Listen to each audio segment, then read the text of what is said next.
પશ્ચિમ બંગાળમાં પ્રથમ તબક્કાની 152 બેઠકો પર 91% मतदान થયું। આ રાજ્યના ઇતિહાસમાં મતદાનનો એક નવો રેકોર્ડ છે। पश्चिम बंगाल में करीब 90% वोटिंग हुई है। इसे लेकर केंद्रीय गृह मंत्री अमित शाह ने दावा किया है कि टीएमसी का गुंडा राज और भ्रष्टाचार अब खत्म हो जाएगा।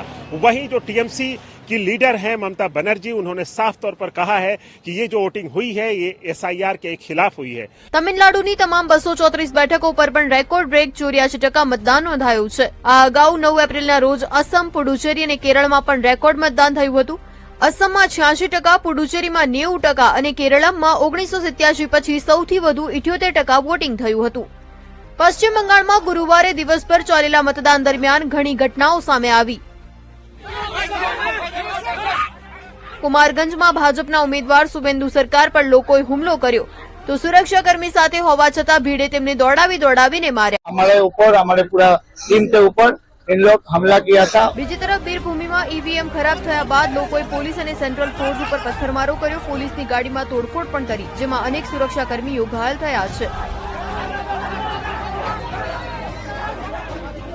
આસનસોલ સાઉથના ભાજપના ધારાસભ્ય અગ્નિમિત્રા પાલની કાર ઉપર પણ હુમલો થયો। રહેમતનગર વિસ્તારમાં બનેલી આ ઘટનામાં ટોળાએ તેમની કારના કાચ તોડી નાખ્યા। મુર્શિદાબાદમાં પણ ભાજપ ટીએમસી કાર્યકરો વચ્ચે ઘર્ષણ અને પથ્થરમારો થયો। પોલીસે પરિસ્થિતિને કાબૂમાં લેવા લાઠીચાર્જ કર્યો। ઘટના સ્થળે પહોંચેલા હુમાયુ આખો વિડિયો જોવા માટે ડાઉનલોડ કરો દિવ્ય ભાસ્કર એપ।